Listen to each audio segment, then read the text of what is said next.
ইসলামী সংস্কৃতির প্রধানতম যে উৎস তা হলো তাওহীদ। রাসূল পরিবেশ করেছেন সুন্দর সুস্থ সংস্কৃতি চর্চার। রাসূল পরিবেশ করেছেন অপসংস্কৃতি যেন সমাজে না থাকে। রাসূল আকরাম সাল্লাল্লাহু আলাইহি সাল্লাম নবুয়তি পেয়েছেন, ঘোষণা দিয়েছেন, ইয়া আইয়ুহাল্লাযীনা আমানু তাকুল্লাহ। আল্লাহ তাআলা বলেন, হে ঈমানদারগণ, তোমরা তাকওয়া অর্জন করো। ওয়ালা তামুতুন্না ইল্লা ওয়া আনতুম মুসলিমুন। তাকওয়া অর্জন করবে হাক্কা তুকাতিহি, যথাযথভাবে। তবে তোমরা প্রকৃত মুমিন মুসলমান না হয়ে মৃত্যুবরণ করবে না। প্রকৃত মুসলমানের কাজ কি?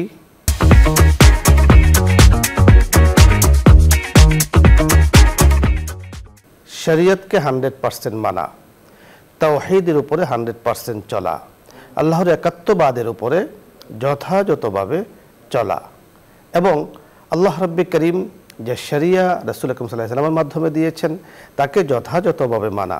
আমার জীবনে, চলনে বলনে, পারিবারিক, সামাজিক, রাষ্ট্রীয় জীবন সকল ক্ষেত্রেই যেন তাওহীদের উপরে আমল হয়, তাওহীদের উপরে চর্চা হয়, তাওহীদ নিয়ে জীবনযাপন করতে পারি, তার জন্য পরিবেশ তৈরি করা।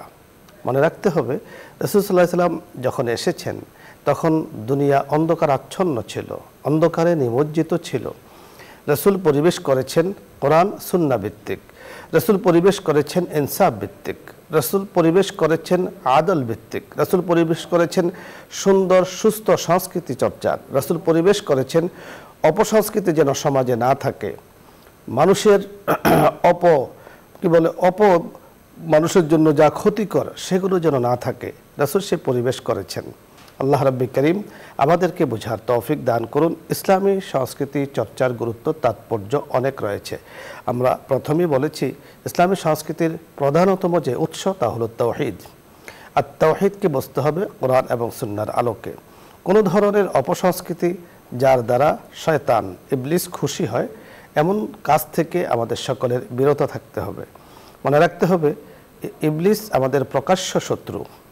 আল্লাহ বলেছেন আদুব্বুম মুবিন, প্রকাশ্য শত্রু। সে এমনভাবে আমাদেরকে ধোঁকা দিতে চায়, এমনভাবে আমাদের দৈনন্দিন জীবনের ন্যাক অর্জনগুলো নষ্ট করতে চায় যে অনেক সময় আমরা টেরই পাই না। আল্লাহ তাআলা আমাদেরকে হেফাজত করুন। আলোচ্য বিষয় নিয়ে যদি আপনাদের কোনো প্রশ্ন থাকে অথবা কোনো মাসলা মাসাইল নিয়ে যদি আপনাদের কোনো কিছু জানার বুঝার থাকে, আপনি প্রশ্ন করুন, আমরা চেষ্টা করব ইনশাআল্লাহ কথা বলার জন্য। একটা ফ্ল্যাটে 3টা রুম, জি, ওটার মধ্যে একটা রুমের ভিতরে কি হিসাব থেকে ভাড়া দিছি, এটা আমার জন্য ঠিক হবে কিনা? জি, ধন্যবাদ।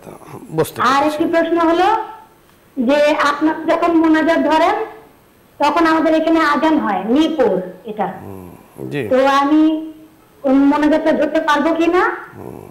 আর প্রায় অনেক সময় এটা দেরি হয়ে যায় আমার কাজ কাম সেরে আপনাদের অনুষ্ঠানে আমাকে যোগ দিতে, তো আমি হেঁটে চলে আর কি মোনাজাতটা ধরি খেতে থাকি, তখন ধন্যবাদ। আমরা বুঝতে পেরেছি, আপনি শুনতে থাকুন।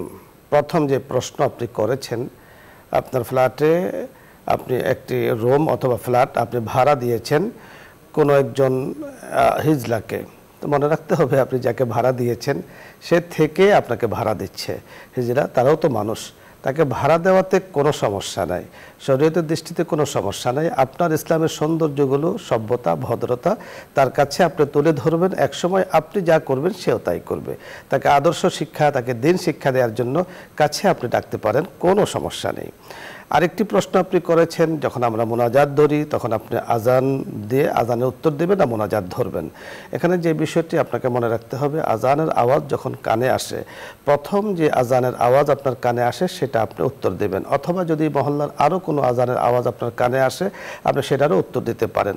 আজানের উত্তর দেওয়ার পরে মোনাজাতের সময় পাইলে মোনাজাত ধরবেন, তাহলে দুটোর উপরে কিন্তু আপনি আমল হয়ে গেল, আপনি দুটোরই সওয়াব পেয়ে যাবেন। ধন্যবাদ। পরবর্তী দর্শক, আসসালামু আলাইকুম ওয়া রাহমাতুল্লাহ। ওয়ালাইকুম সালাম ওয়া রাহমাতুল্লাহি ওয়া বারাকাতুহু। হুজুর ভালো আছেন? জি, আলহামদুলিল্লাহ। হুজুর, আমাদের দেশ 95% মুসলমান, আমরা মুসলিম কান্ট্রি বলতে পারি, কিন্তু অত্যন্ত দুঃখের বিষয় যে 95% মানুষই আমরা এই আরবি মাসের নাম জানি না এবং ইংরেজি নববর্ষ পালন করি। ইহা কি অপসংস্কৃতি নয়? ধন্যবাদ আপনাকে। আমরা কথা বলছি এই বিষয় নিয়ে।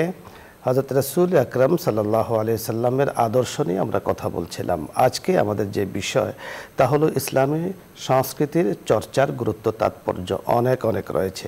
কোনো ধরনের অপসংস্কৃতি মুসলমান গ্রহণ করা এটা শরীয়তের দৃষ্টিতে একদম জায়েজ নেই।